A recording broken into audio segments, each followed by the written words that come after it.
Hey y'all, this is Brown at IF Brown, and tonight we're going to be talking about the Dungeonmaster on Blu-ray. The Dungeonmaster came out in 1984 and it was released stateside in 1985, and in some territories was known by the title Rage War.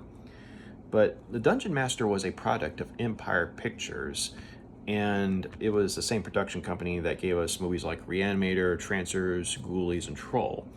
But the fact that the Dungeonmaster was something of an anthology film from that particular production company was something that fascinated me, because I have always been a sucker for anthology films, because even if you have bad segments outnumbering the good segments in an anthology film, there's a distinctive variety that comes from watching an anthology film.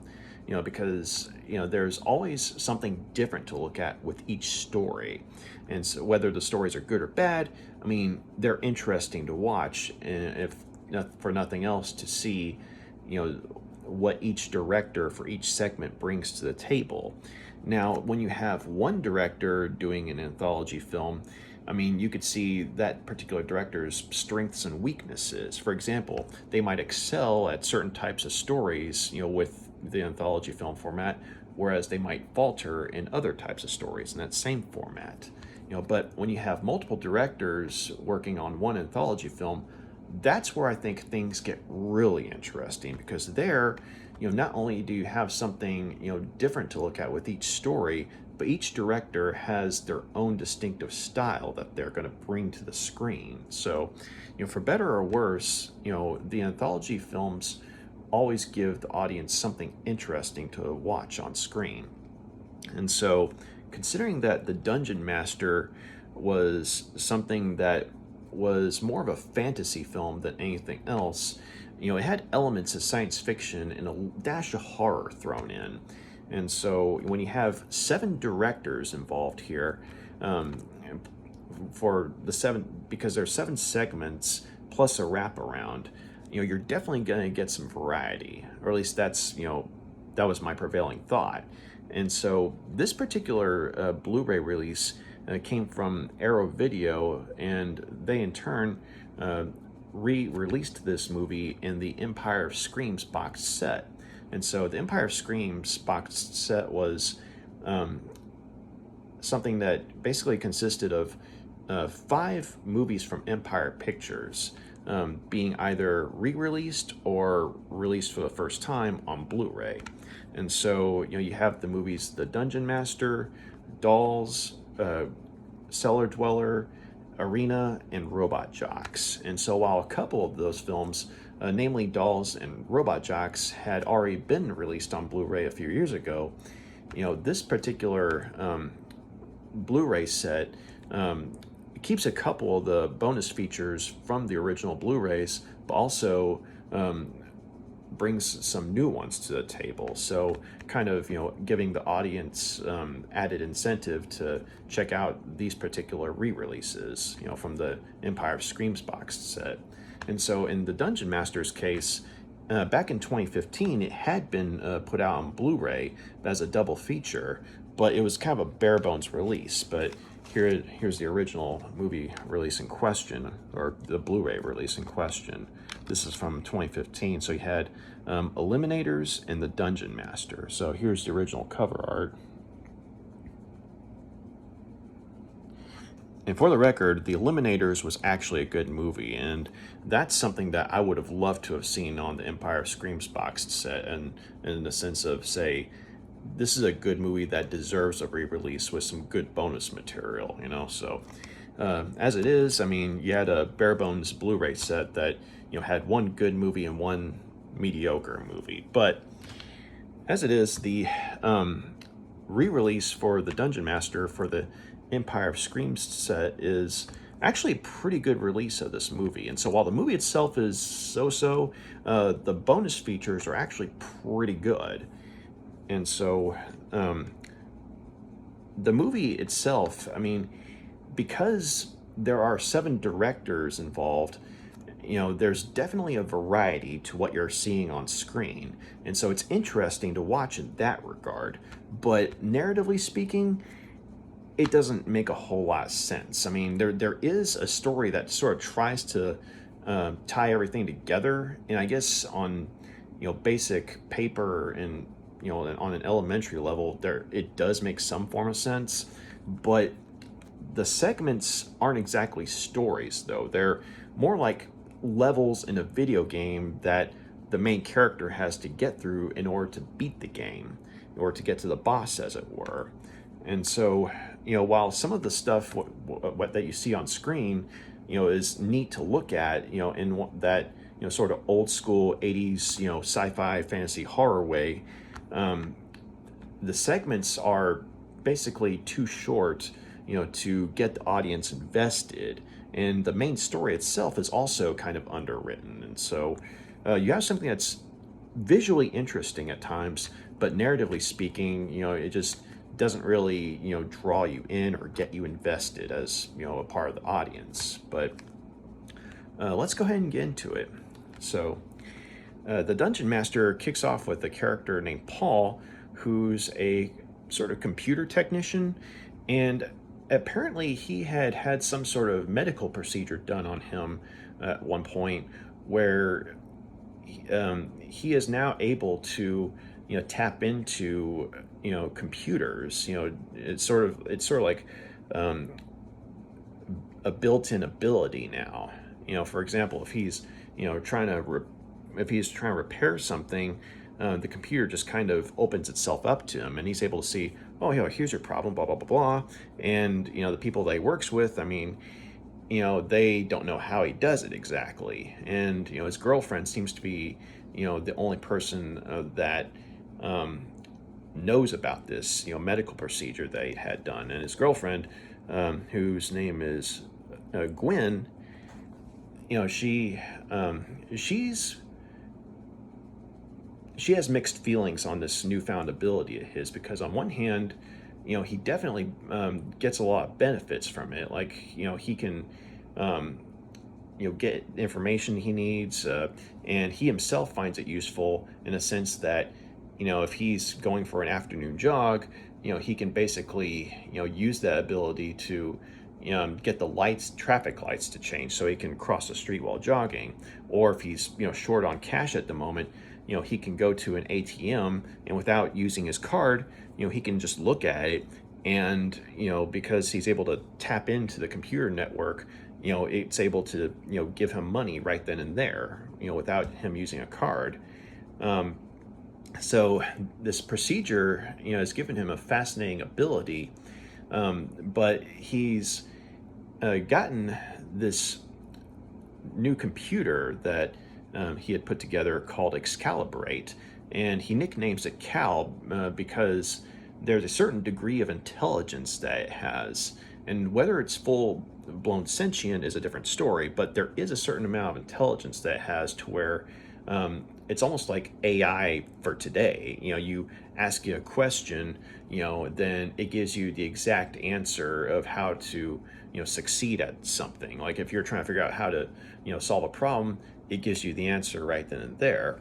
And so while he and Gwen are definitely in love with one another to a point where he's wanting to marry her, she's put off by the fact that he has an almost symbiotic relationship with this particular computer, with Excalibrate.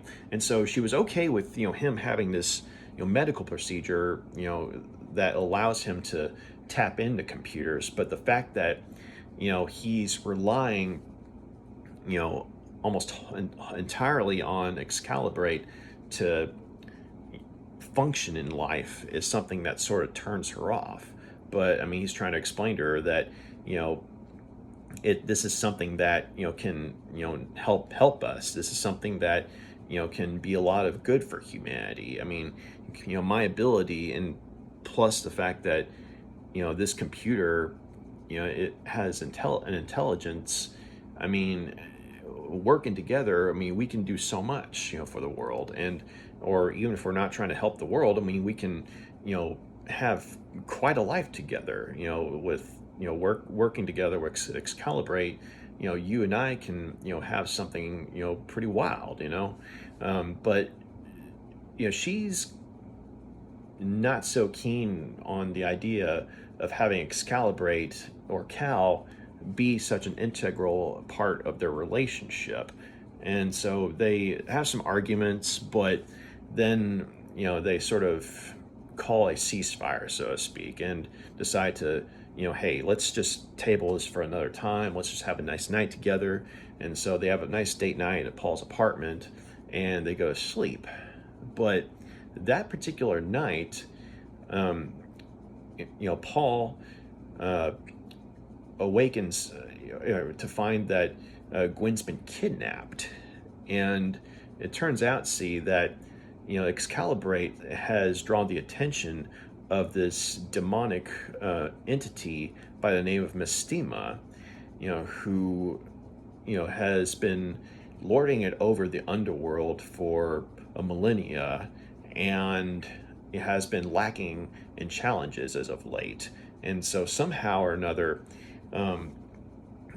Excalibrate, was something that got the attention of Mestema.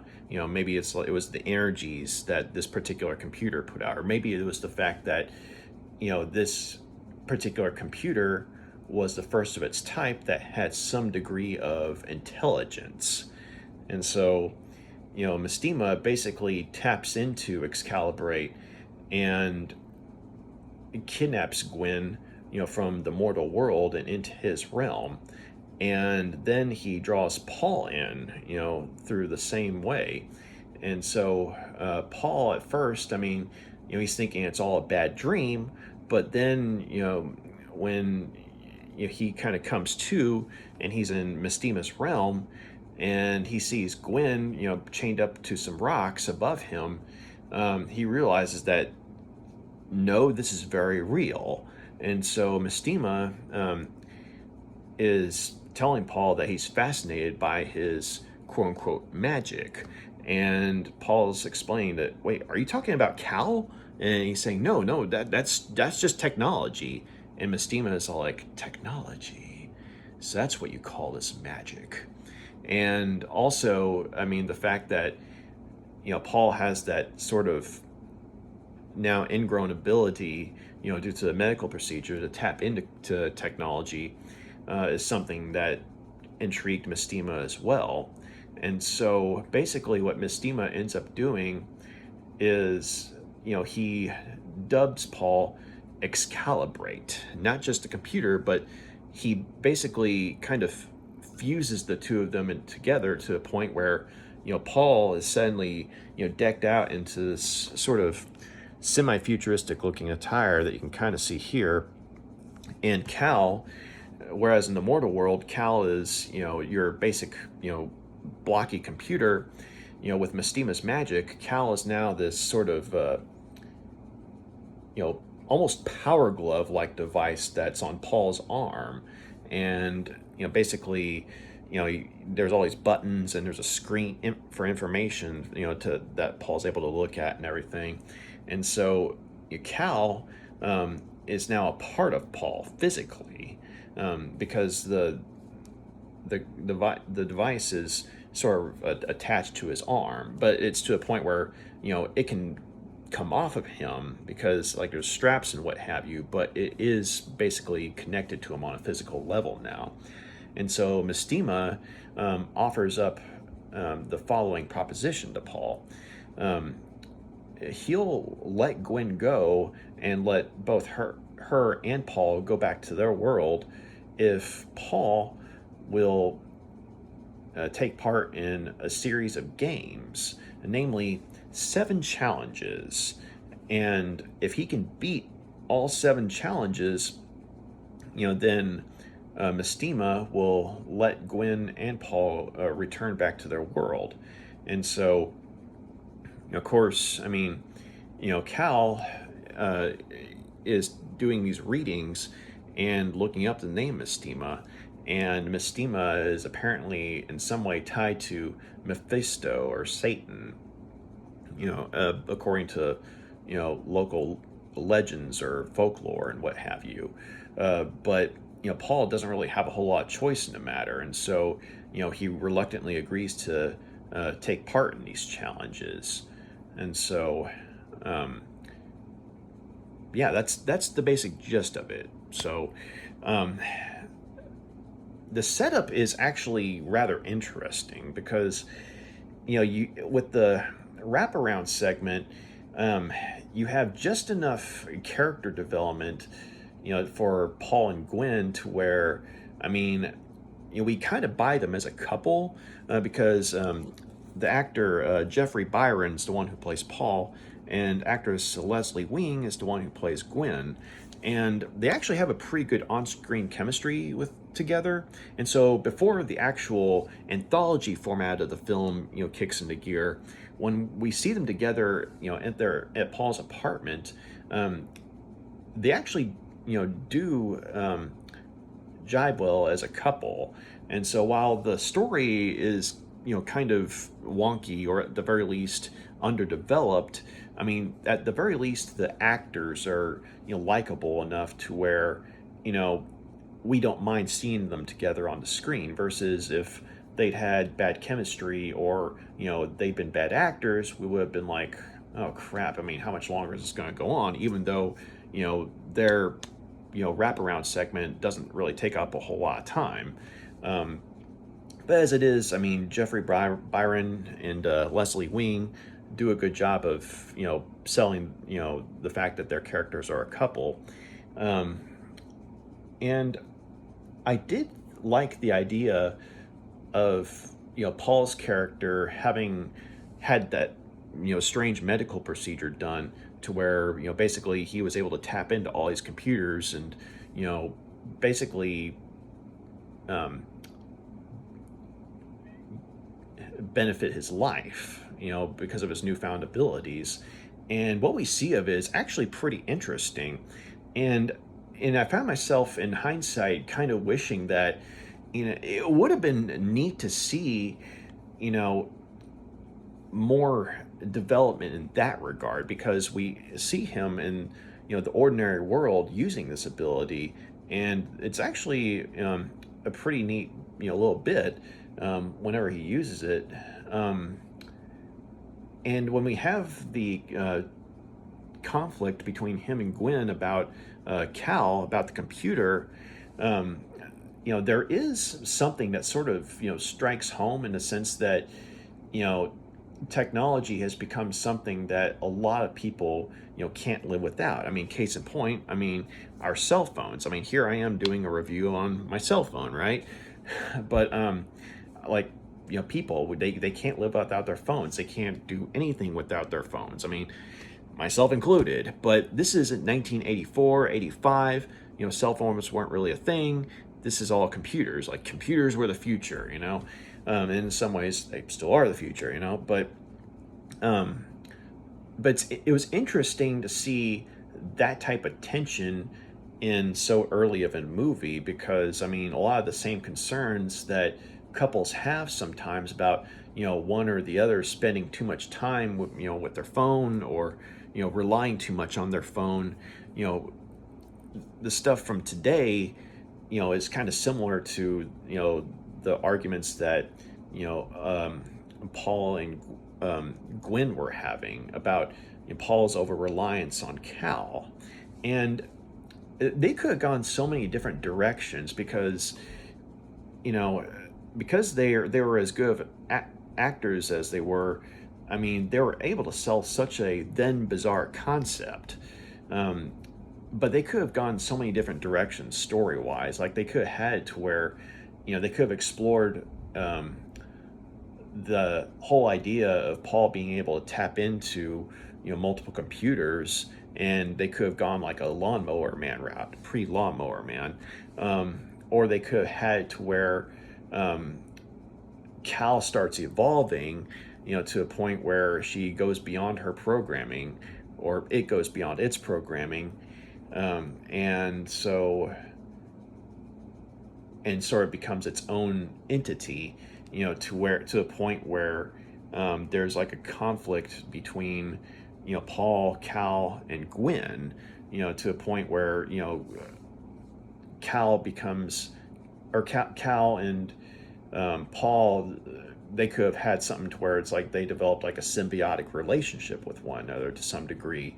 And Cal would start to see Gwen as a threat, and since Gwen already sees Cal as a threat to, you know, you know, her relationship with Paul, and they already kind of did something like that in the '80s. It was a movie called Electric Dreams, which I still need to see, right?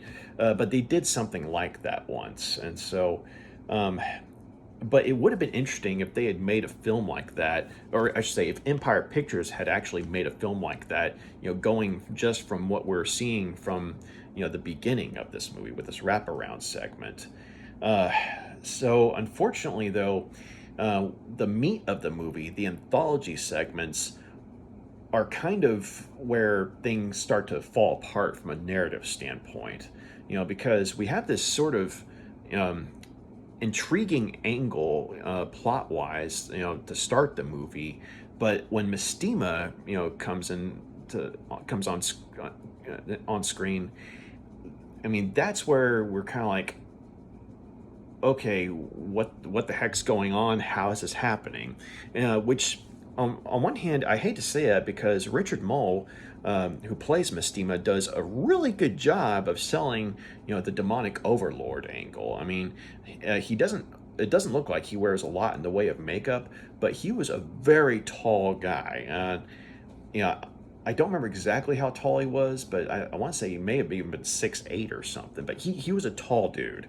Um, so he was used as a heavy in a lot of movies, and he actually was in this movie shortly before he got the part as Bull in the TV show Night Court. And so I've never actually seen Night Court, but I know that it was a popular show a while back, and it definitely has its fan base. But the bailiff Bull was arguably the character that Richard Moll was best known for playing, and so he was in Dungeonmaster just shortly before he got that part.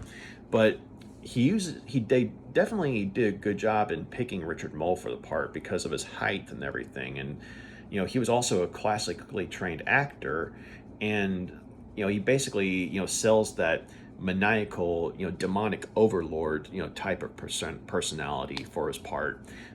Sort of mustache twirlingly evil and heavy on monologuing, but he definitely brings a certain gravitas, to his part. And so even though like the story itself does not make a whole lot of sense, like even though the segments, from a story standpoint don't make a whole lot of sense, you know, Richard Moll still, is one of the highlights of the movie simply because of the presence he brings to his part. Um, and depending on which version of this movie that you see, thankfully, the quote unquote best version of the movie is on this Blu-ray here. But there's even a moment where he has this rather interesting monologue about one of his memories from when he was a youth, of when he and some of his other demonic brethren tortured two cats by tying their tails together and setting them on fire and watching them run off into the night, and eventually burned out. I know it's a pretty sadistic story and a sadistic action to be sure, and thankfully we don't see any of it, but we're just watching Mestema talk about it. But the way they shoot it and the way Richard Moll plays it, he's just like sitting in this sort of evil overlord type of chair, and just randomly starts talking about this horrifying memory, or horrifying for us but fun for him, because I mean he's a demon, right? And it's a good monologue and everything, but the problem is just it doesn't make a whole lot of sense in terms of say, okay, context, because I mean we already have the main story that doesn't make a whole lot of sense. And then we have these segments that don't make a whole lot of sense, I mean, other than the fact that they're supposed to be the equivalent of video game levels.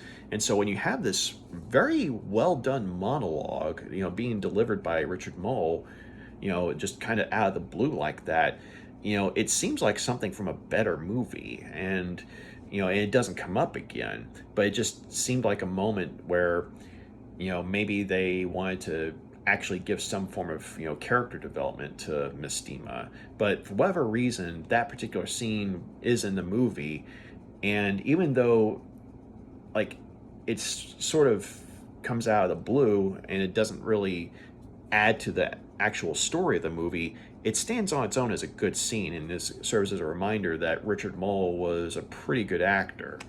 But unfortunately though, while all three of these actors did a good job with what they had to work with, what they had to work with was a story that really didn't make a whole lot of sense. Because, depending on how you see the movie, it seems like Mestema, according to Cal, for example, is supposed to be, tied to, demons like Mephisto or Satan, if you will. And so when you're thinking about things from a spiritual perspective, it's kind of like, well, okay, you would think that Satan or Mephisto, if that's who Mestema really is, would surely be familiar with the then, new marvels of computer technology, and wouldn't be so fascinated by it. But the way Mestema is written in the film, like, he has no idea that technology is its own thing. Like, it's not really magic, but he just thinks it's magic. So while he does, come across as like a, fun to, watch villain, or he comes across as a villain who's fun to watch in that sort of, over the top ham way. I mean, he does come across as kind of dumb in terms of, the modern world, So I think that, maybe if they had left out the bit where Cal's, looking up the name of Mestema and then showing the information to Paul and basically implying that Mestema and Mephisto are one and the same, I think if they had left that out and just kind of, went with the idea that Mestema is a demon from another realm entirely, and thus, his ignorance of technology would have made more sense, But that's just one example, or one glaring example. And then there's moments where, kind of like the, monologue that Mestema has, you have a couple of other scenes that happen that are interesting, but they don't really seem to add a lot to the story. Like there's a bit where there's some old school sort of Disney animation. I don't know if it was actually Disney, but it looked like that kind of old school animation where Mestema is trying to show Paul an example of his power, and he uses his magic to basically summon this sort of animated dragon from thin air, and it does look cool in sort of that old school animation style way.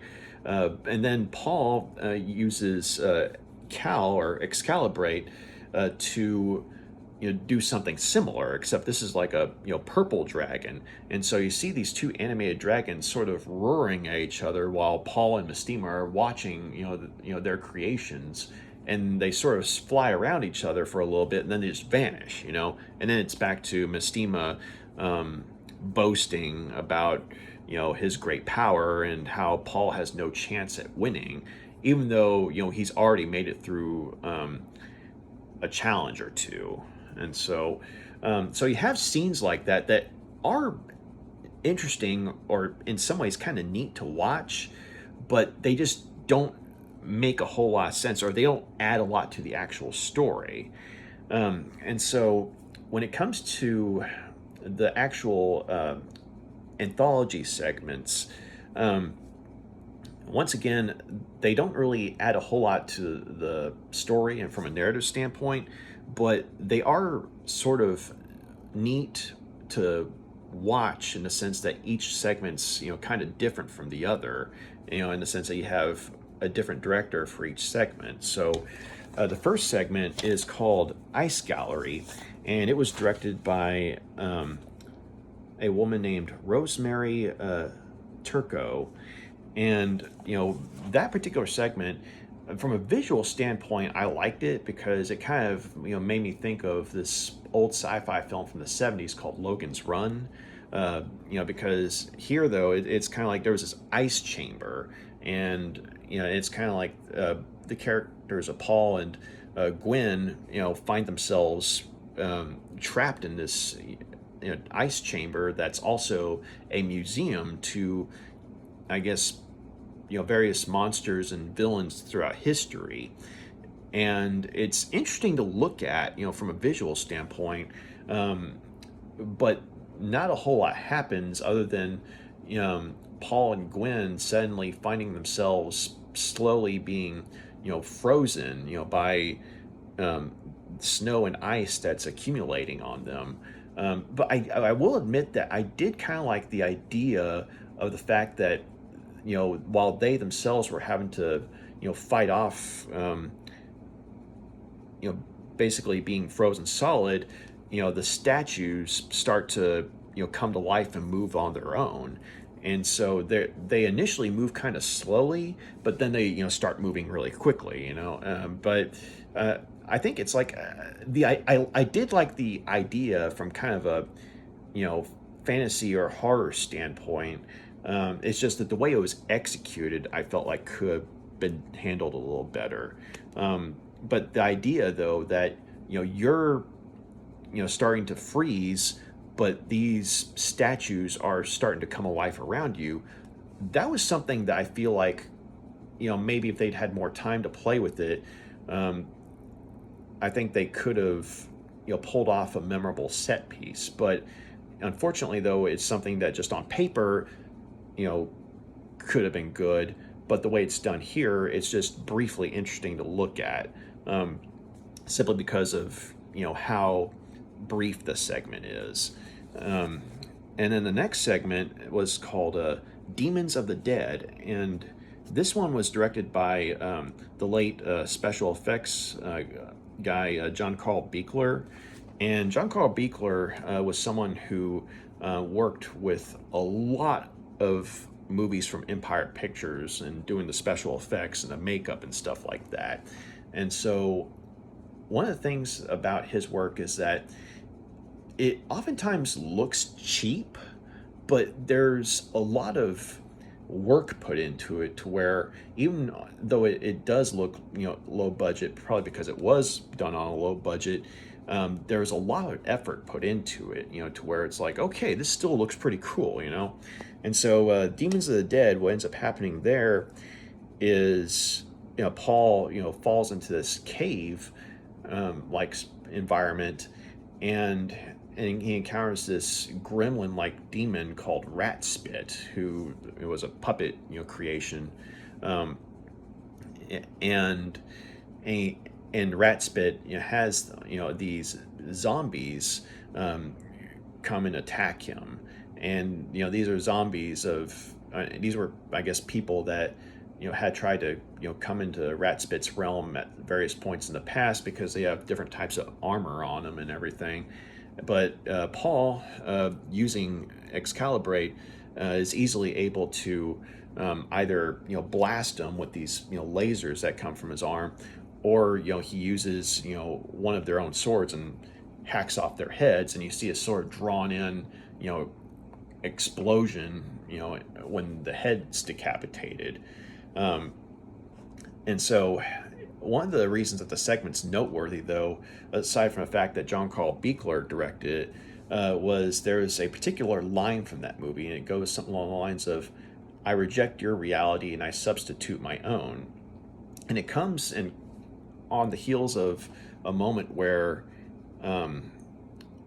Rat Spit, summons this zombified version of Paul, and this is after Paul's just, wiped the floor with all these other zombies, and Rat Spit's, saying, this will be you. And then you hear Mestema's voice saying, something along the lines of "Behold your fate," and so even Ratspit's kind of looking up at that. But when Paul hears that, he sort of looks up and he's saying, "Well, I reject your reality and I substitute my own." And sometimes that line's been kind of used in memes, but apparently it was used on the TV show Mythbusters. I didn't see the actual show where it was first used, but that particular use of the line on that show was something that sort of brought the movie to the attention of a lot of people apparently. And even though it might sound kind of cheesy, there's a certain amount of sincerity that Jeffrey Byron brings to the moment when he says that line. And so it's on one hand it is kind of cheesy and out of context, but then when you consider the fact that you have an otherworldly power saying this is your destiny, that's what's going to happen to you. You can't change that. And then you're basically looking these otherworldly forces in the eye and saying, no, I march to my own drum, or I march to the beat of my own drum. There's something pretty cool about that. And once again, Jeffrey Byron is able to bring a certain amount of gravitas to the moment, and so it's something that it's cheesy and cool kind of at the same time. Plus the fact that with John Carl Buechler directing, he was never what I'd call a good director, just based on the stuff I've seen. He directed the first Troll movie, so that should tell you something. But he also directed one of the Friday the 13th movies. I think it was the seventh one. I only saw parts of that, but so from what I've seen of his stuff, like it wasn't what I would call a good director, but at the very least with this segment though, you have some cool looking zombies and a neat looking, albeit cheap looking, gremlin demon looking thing. Plus you get that line. And so I don't know if he actually wrote that particular part, but it was in his segment, so points for that.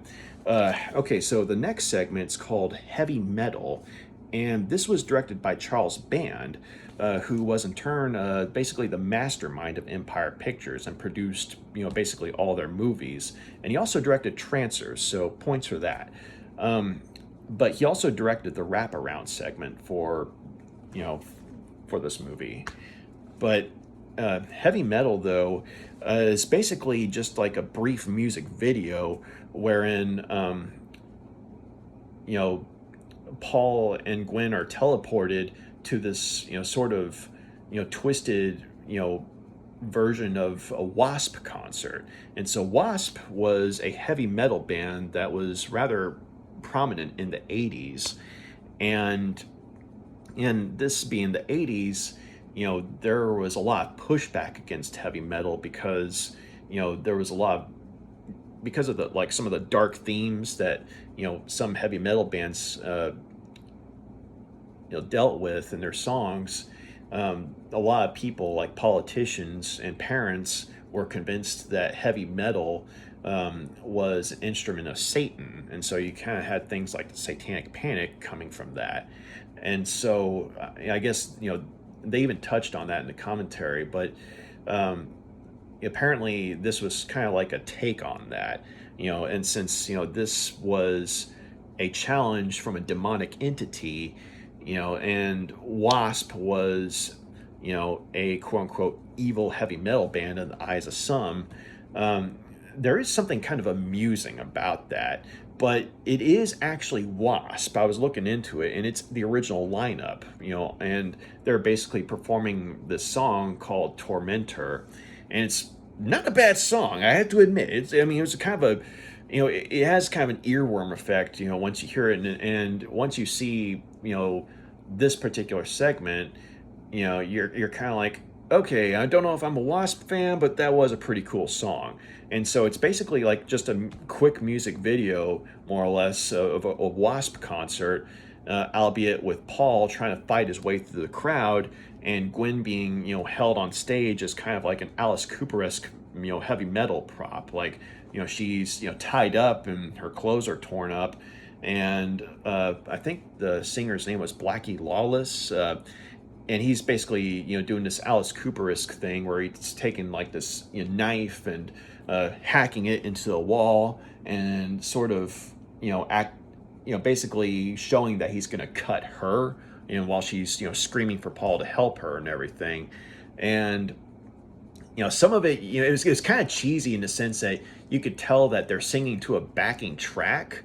And, but at the same time, though, they you could tell they were having fun doing it, though. And so there was some charm in that, but it doesn't really add a whole lot to the story. But it does stand out in the sense that, I mean, you have this, badass heavy metal song playing, that could have only, I guess, it all could have only worked in the 80s. I mean, because it's cheesy and kind of cool at the same time. It just doesn't really add much to the story. It's just, like I said, a quick music video. Paul fights his way through a crowd, and then uses Cal to recalibrate certain, sound frequencies to, banish this evil band, and so that was basically heavy metal. Then you had Stone Canyon Giant, which was directed by stop motion effects maestro David Allen.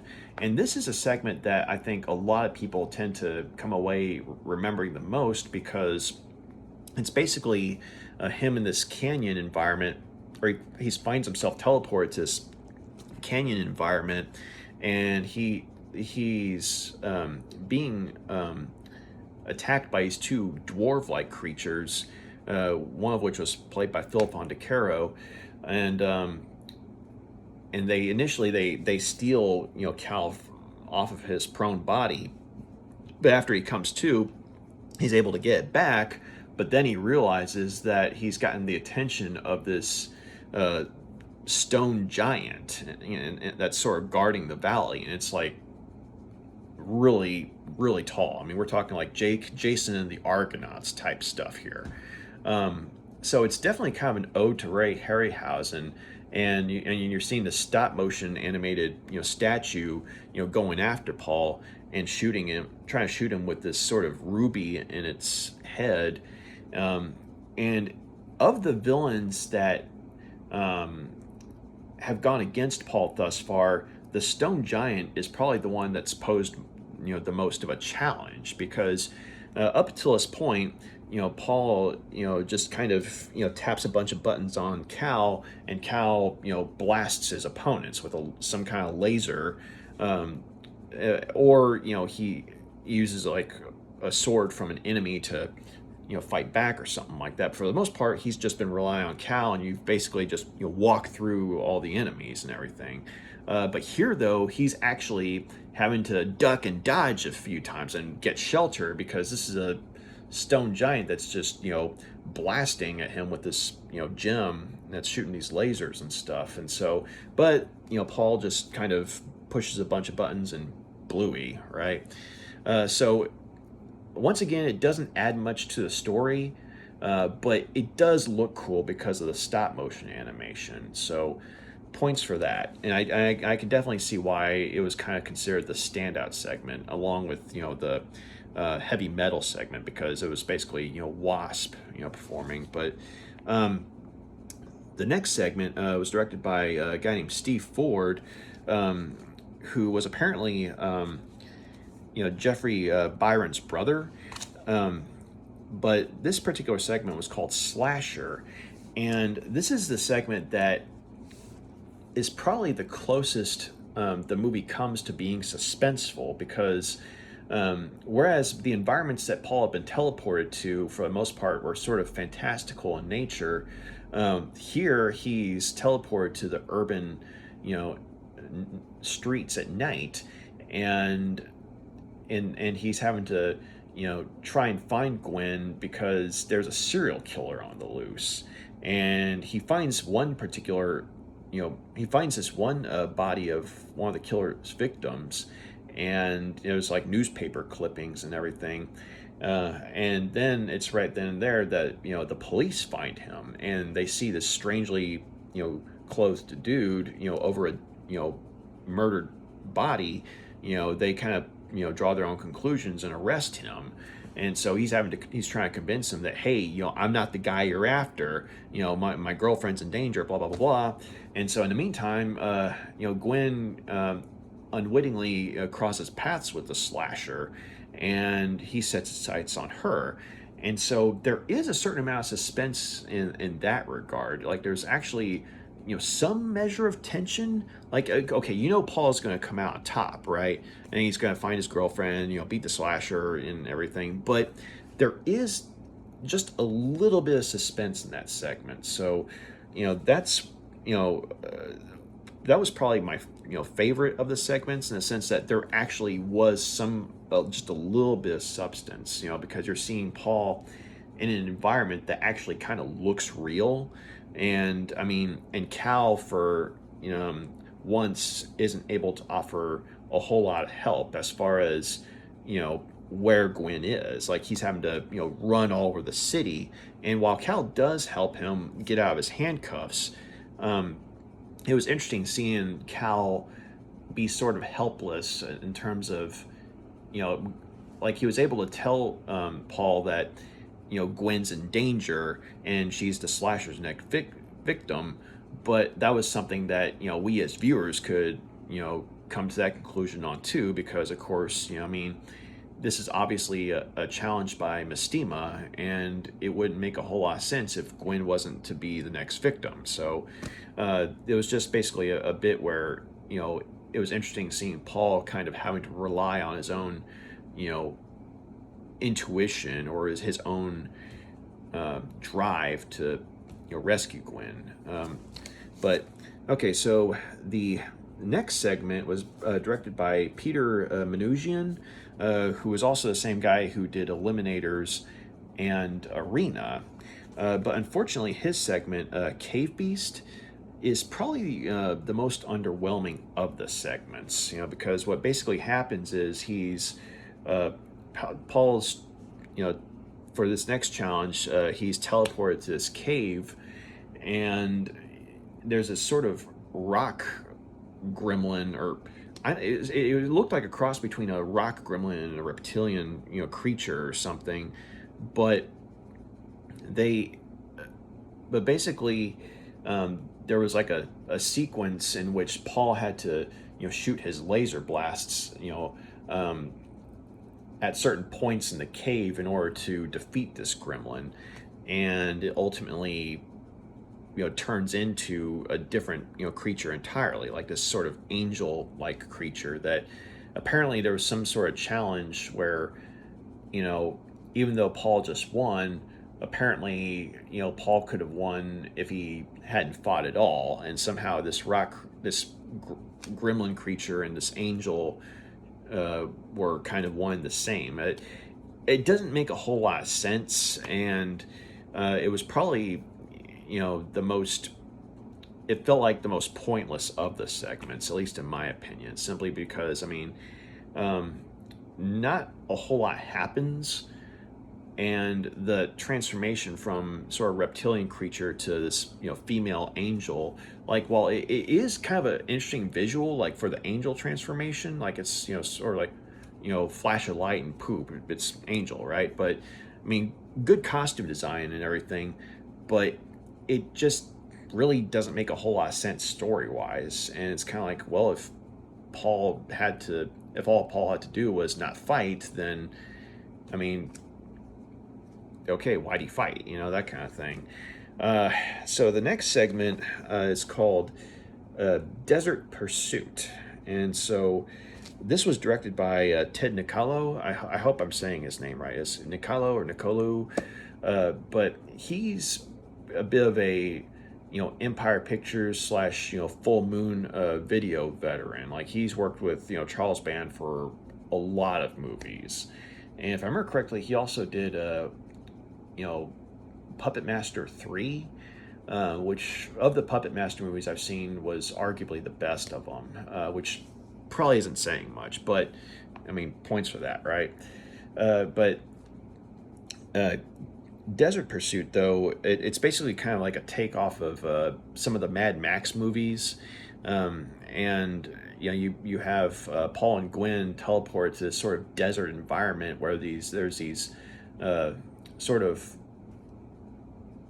um, post-apocalyptic cars kind of thrown together, and they're on the run from these uh, sort of, I guess they're supposed to be mutants or something. It was hard to tell if they were supposed to be barbarians or mutants, um, but they're chasing them in these sort of Mad Max-ish looking cars, and Paul and Gwen are driving around in this Mad Max car of their own, and Gwen's firing back with a laser gun that she was able to pick up, and Paul's driving and trying to get Cal to work with him to get out of the whole thing. Um, and so I mean it's a fun sequence in the sense that it definitely reminds you of Mad Max, but at the same time, I mean, I guess story wise there wasn't a whole lot to it. It was fun to watch, just because of the chase, um, but I didn't know if they were supposed to be barbarians or mutants, because like some of them are real short and others they just they're clothed funny. Um, but once that segment comes to an end, we get to the showdown between Paul and Mestema, and the way that particular showdown's wrapped up, it was kind of disappointing, if I'm being honest, because whereas these segments, like the challenges, I mean, even though from a story standpoint they didn't make a whole lot of sense, I mean, they were neat to look at, simply because of how each segment was different from the other. Um, at least they were interesting to watch, unfold on screen. But when Paul and Mestema have their showdown, it basically just kind of comes down to a fist fight. I mean, and yeah, there's a bit of laser use from Cal and everything, but for the most part, it's just a fist fight. And so, considering the fact that earlier in the film we'd watched Mestema and Paul use their respective quote unquote magic to create these Disney animation looking dragons to sort of chase each other, however briefly. When you had moments like that, you're thinking, okay, was that a preview of things to come? Come on, bring on the dragons, baby. But unfortunately, no, it's just a little fisticuffs over a volcanic hole. So yeah, it was kind of that kind of left me feeling wanting, so to speak, because I mean, as cheesy as the movie was, I mean, it was at least kind of fun in the sense that we got to see different stuff being brought to the table with each individual segment.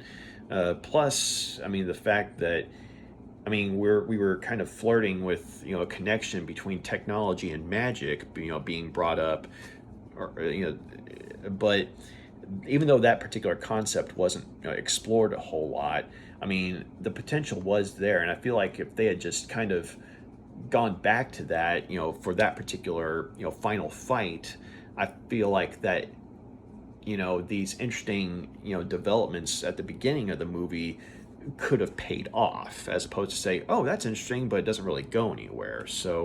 Um, so the movie, it does kind of end on a disappointing note for me, in a sense that there were plot wise, there were details that were interesting, and if they had just gone in a certain direction or a couple of different directions, I mean, they could have come up with a more interesting movie, narratively speaking.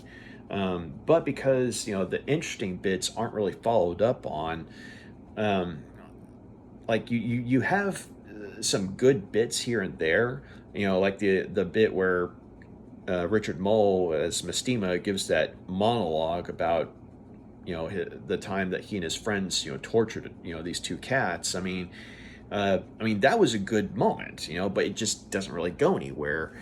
And the same with Paul, using his ability to tap into the computers and everything, and the his sort of symbiotic relationship with Cal. I mean, those bits were touched on in the opening of the movie. um, and the bits that we saw, they're interesting, but other than being at the beginning of the movie, they don't really go anywhere. And the rest of the movie basically consists of Paul, more or less, just kind of walking or running through his challenges, pushing a bunch of buttons on Cal, and Cal either giving him the knowledge he needs to, I guess, use the right frequencies, or Cal basically just laser blasting all his enemies. And so, when you more or less have your hero just literally running through his enemies or walking through his enemies, just with little to no challenge or little to no effort, it's kind of hard to get invested. But to Jeffrey Byron's credit, though, like, he does the best he can with what he has to work with. And so I'm not going to say the script was terrible, because there are some interesting moments. It's just that I think, mainly because Jeffrey Byron actually does a good job acting, he does make his character kind of likable, or at the very least interesting. We'll go with that. Well, his character was interesting. But if that hadn't been the case, though, then I think we would have had basically a wooden protagonist, more or less. Leslie Wing, I don't think I've seen her in anything else, but even though she's kind of reduced to a damsel in distress, when she's with Jeffrey Byron, when she's interacting with him, she actually has some pretty good chemistry with him. So she definitely did a good job on, playing the sort of, strained girlfriend, I guess. But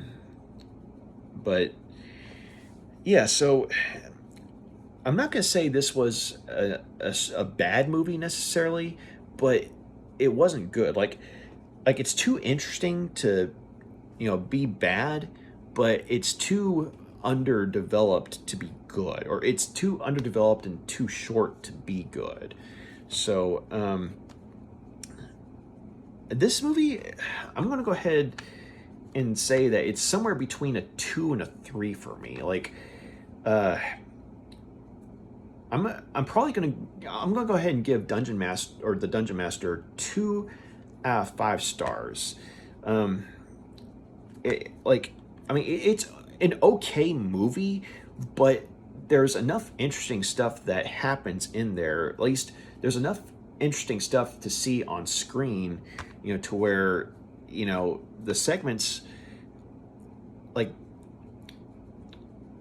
each segment's more or less, different enough to where, you're interested to see what happens, but each segment, unfortunately, is too short or too underwritten to really, get us invested in the movie. So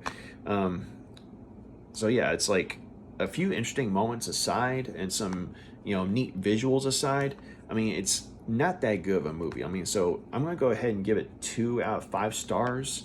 But, if you like, 80s fantasy or sci-fi horror films, or, if you like anthology films in general, there is a certain, amount of nostalgic, charm to the film, but there's also, a certain cheesy charm to the film in a way. Like, it is a cheesy movie, but, I guess with the right mindset, if you know what you're getting into, it can be fun. But if you're looking at it from the standpoint of, say, you're trying to find a coherent story in the film, that's where I think it's kind of a disappointment. So, but as far as bonus features go, you have, of course, you've got a really good commentary track with actor Jeffrey Byron, and film critics Maddie Budruix, I hope I'm saying the guy's name right. Sorry if I'm not. And David Wayne.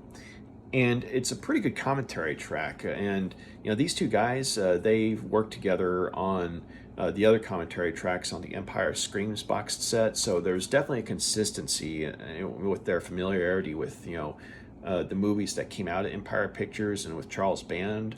But their interactions with Jeffrey Byron were very endearing, because they are clearly fans of this particular movie, and there's a nice little moment where, towards the beginning of the movie, when Jeffrey Byron's character, when Paul is going on a jog, and he's using his ability to tap into these computers to change the traffic lights.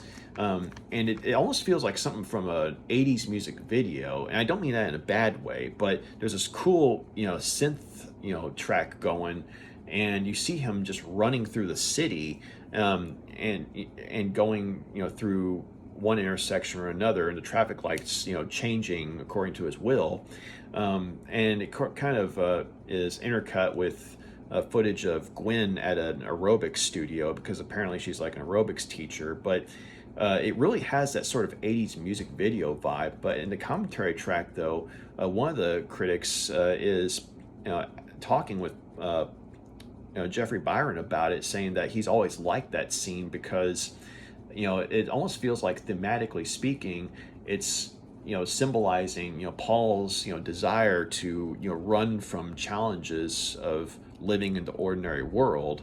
Like he's always relying on Cal to get him through things, and he's not wanting to face the challenges of just being an ordinary human being, more or less. And so he's always running. And Jeffrey Byron, he was kind of taken aback by that, but he's like, I've never really thought about that. That's actually a fascinating interpretation. I like that. I could see that. It's that kind of reaction, and it's moments like that I love in commentary tracks. And so you also get some funny stories from Jeffrey Byron, and he sort of puts the kibosh on a sort of urban legend that for the heavy metal segment, he and W.A.S.P got to hang out, and they had a wild rock star night of debauchery, and basically he's like, no, you gotta understand, this is something that it may not look like it on film, but we filmed it, in.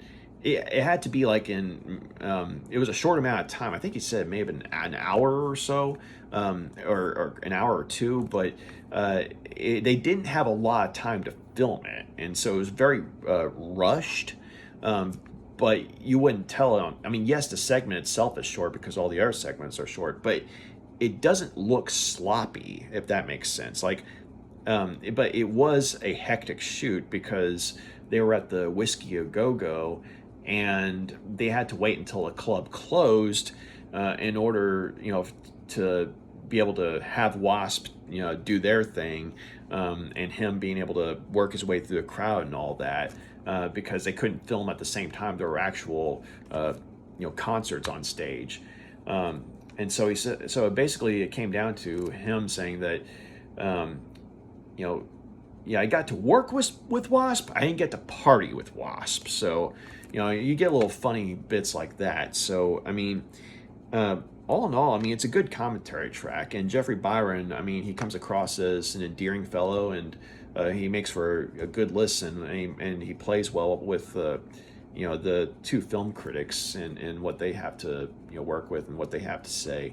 And this was something that he was clearly proud of. And so, even though I didn't necessarily think it was a good movie, it is nice to see that the film does have its fans, and Jeffrey Byron, it's people still are kind of like, hey dude, you're in Dungeonmaster, after all these years, even though like he mostly went into soap operas after Dungeonmaster, it's something that he definitely looks back on with some fondness. So another special feature was I Reject Your Reality and Substitute My Own. And it's an interview with Jeffrey Byron. And he does recount some of the same information that he went into on the commentary track. But you also, get some fresh takes on things. And and one of the things that he goes a little more into detail on is, the line, that particular line, I reject your reality and substitute my own. And he goes into why that, I mean, yeah, it might, sound kind of cheesy, but it's a quote that he kind of took to heart. And over the years, it's something that's kind of inspired him, because, you're basically, denying, destiny and saying that, hey, I make my own fate here, And so listening to him talk about his reasoning for that and how he kind of took what was essentially a cheesy quote and made it into sort of a motto was something that was pretty cool, and apparently he's actually involved with some of the same people. Like one of the things he talks about both on this interview and in the commentary track was he was in a movie called Metal Storm, the Destruction of Jared Sin, I think it was called, but it was also an Empire Movies picture that came out, I think it was the year before Dungeonmaster, and it was directed by Charles Band. And he's saying how a lot of the people that he worked with in Dungeonmaster were also some of the same people we worked with on Metal Storm. And so he was talking about how it was basically like just one big reunion for him. But he said that he sort of lost touch with Charles Band, the guy who produced the movie. He lost touch with him over the years. But then fast forward, several years later, and Charles Band reached out to him and said, "Hey, I'm doing an H.P. Lovecraft series, and I got a part for you. You interested?" And it's basically I think it was called The Resonator, and it's sort of like imagine if Full Moon or Empire Pictures had gotten together with CW, to do a TV series, and you have this sort of, I think it was like a web series or something, but yeah, I mean, it sounded interesting though. But when Jeffrey Byron though, he didn't realize, just how much popularity the Full Moon movies had, or he didn't realize Charles Band was doing all these things, production wise, and he just thought that Charles Band had done Empire Pictures, but he, in working on Resonator, he was talking about how he realized, he came to learn about the fan base for not only Empire Pictures but for the Full Moon stuff, and he said that once again it was like one big reunion, but it was nice to be recognized and called back for that, so he seems like a pretty cool dude in both the commentary track and in the interview, and he sounds like a guy who's lived a good life, and and is finding it nice to know that his time in the B movie realm was met with some fondness. Of course, you also have your theatrical trailer, an alternate trailer, image gallery, and you have the reversible artwork. And so come out here. This is basically the same artwork that was on the original Blu-ray release, but this was the original film artwork right here. I mean, it's cool, but I actually like this artwork better. But yeah, I mean, you got some decent bonus features on here. I will say that there is a scene of female nudity at the beginning of the film, and it's this dream sequence, and it's kind of like one of those slow motion shots of or the whole sequence is shot in almost like slow motion, and he's kind of pursuing the girl of his dreams who looks like Gwen but isn't quite Gwen, but she actually gets very naked. And so I'd heard about the scene, but when I actually saw it, I was kind of like, whoa. Yeah, drop dead gorgeous and everything, but at the same time, you look at the rest of the movie and it kind of feels out of place. And so I guess that kind of goes hand in hand with there being some interesting, moments in the movie or that stand out because, well, yeah, they're interesting to look at, or, they're or you have some interesting character bits here and there, but that don't really go anywhere, or they don't add anything to an overall coherent plot. They just exist to, you know, give you some interesting visual beats here and there. But yeah, but that was just kind of like a word of warning. So I mean, you see the artwork here, and you know, you're thinking, oh, this is an '80s, you know, kids fantasy movie or something like that. And so while I would say that, I mean, kids probably could watch it with some parental supervision, just word of warning, be aware that there is that brief scene of full-on female nudity. So, but yeah, that was the Dungeon Master. I'm gonna go ahead and give it, you know, 2 out of 5 stars, even though realistically speaking, it's probably somewhere between 2 and 3, you know, like 2.5 or something. But if you're into B movies, definitely give this one a whirl. You know, whether it's the, I guess, kind of now out of print, you know, Blu-ray double feature release, or the spruced up Blu-ray release, I mean, this is probably the better way to go. It's what the Empire Screams box set. So thank you very much for taking the time to check out my review. And if you made it this far, thank you very much. And I hope you enjoy what you see here. And if you do, please like and subscribe, or feel free to like and subscribe. So y'all take care. Have a good night. Bye.